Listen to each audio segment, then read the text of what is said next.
Hi everyone, it's Cassie with the Wood County District Public Library, bringing you another Bunny's Book Club story time. If you haven't signed up for Bunny's Book Club yet, you can do so by going to wcdpl.readsquared.com. It's open to anyone who's in preschool up through 5th grade, and make sure that as soon as you've signed up, you come visit the library either through express service when we're open to the public or through curbside pickup to get your very own bunny friend. Today I'm going to be sharing with you one of my all-time favorite bunny stories, The Velveteen Rabbit by Margery Williams. This is a story that was read to me when I was a little girl, and I loved it so much that my husband and I actually used part of this book as a reading at our wedding. Now the whole book is too long for me to read all of it to you, but I am going to read part of it to you, the beginning. This is a newer edition with new illustrations by Sarah Massini, and the illustrations are very, very beautiful. So I hope that you appreciate those, and if you want to get a better look at them, you can come to the library and check this book out. The Velveteen Rabbit, or How Toys Become Real. There was once a Velveteen Rabbit, and in the beginning he was really splendid. He was fat and bunchy as a rabbit should be. His coat was spotted brown and white. He had real thread whiskers, and his ears were lined with pink sateen. On Christmas morning, when he sat wedged in the top of the boy's stocking with a sprig of holly between his paws, the effect was charming.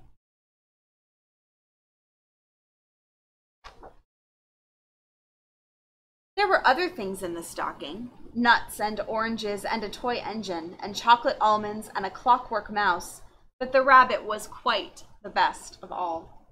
For at least 2 hours the boy loved him, and then aunts and uncles came to dinner, and there was a great rustling of tissue paper and unwrapping of parcels, and in the excitement of looking at all the new presents, the Velveteen Rabbit was forgotten. For a long time he lived in the toy cupboard or on the nursery floor, and no one thought very much about him. He was naturally shy, and being only made of velveteen, some of the more expensive toys snubbed him. The mechanical toys were very superior and looked down upon everyone else. They were full of modern ideas and pretended they were real. The model boat, who had lived through 2 seasons and lost most of his paint, caught the tone from them and never missed an opportunity of referring to his rigging in technical terms. The rabbit did not claim to be a model of anything, for he didn't know that real rabbits existed. He thought they were all stuffed with sawdust like himself, and he understood that sawdust was quite out of date and should never be mentioned in modern circles. Even Timothy, the joined wooden lion, who was made by the disabled soldiers and should have had broader views, put on airs and pretended he was connected with government. Between them all, the poor little rabbit was made to feel himself very insignificant and commonplace, and the only person who was kind to him at all was the skin horse. The skin horse had lived longer in the nursery than any of the others. He was so old that his brown coat was bald in patches and showed the seams underneath, and most of the hairs in his tail had been pulled out to string bead necklaces. He was wise, for he had seen a long succession of mechanical toys arrive to boast and swagger, and by break their mainsprings and pass away. And he knew that they were only toys, and would never turn into anything else.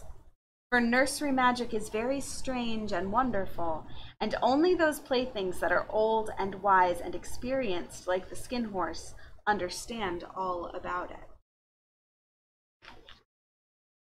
"What is real?"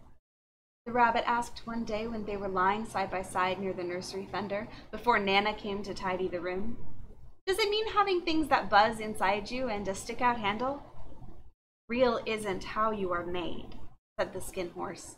"It's a thing that happens to you. When a child loves you for a long, long time, not just to play with, but really loves you, then you become real." "Does it hurt?" asked the rabbit.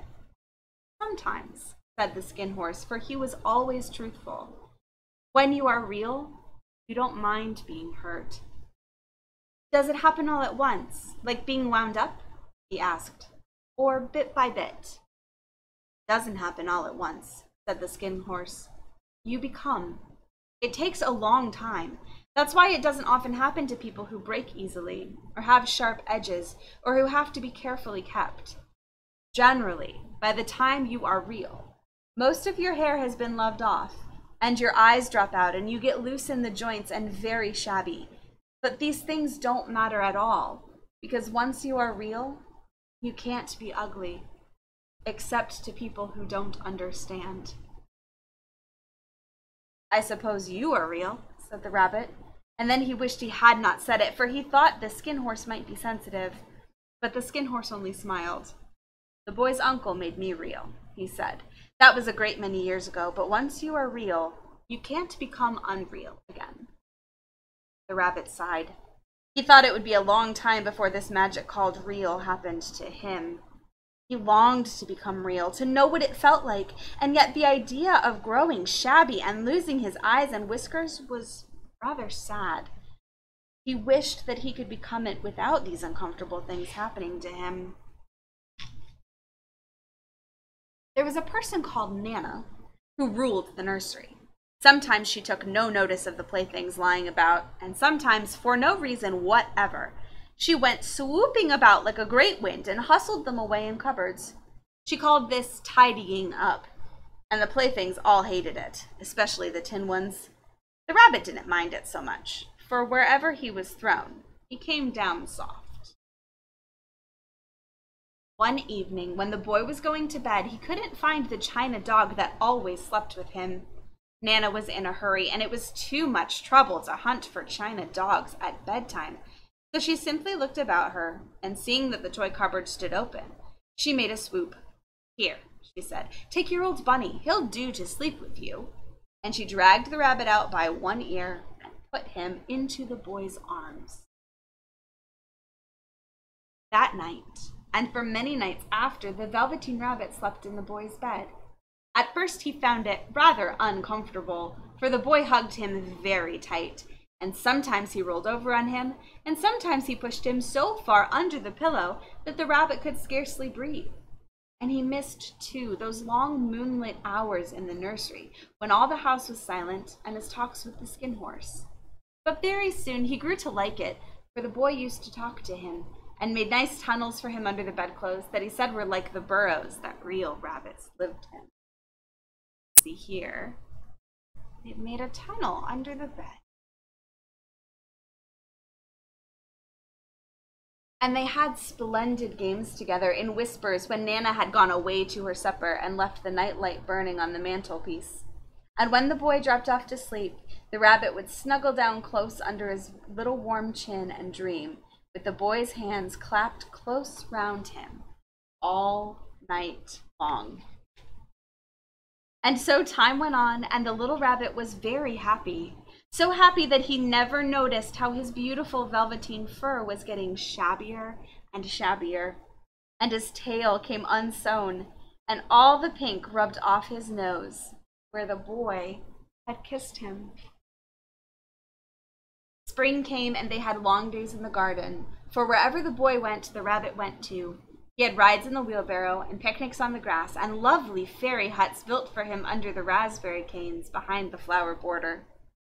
And once, when the boy was called away suddenly to go out to tea, the rabbit was left out on the lawn until long after dusk, and Nana had to come and look for him with the candle because the boy couldn't go to sleep unless he was there.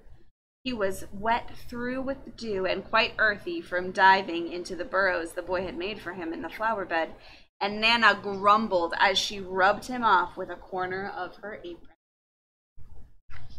You must have your old bunny, she said. Fancy all that fuss for a toy. The boy sat up in bed and stretched out his hands. Give me my bunny, he said. You mustn't say that. He isn't a toy. He's real.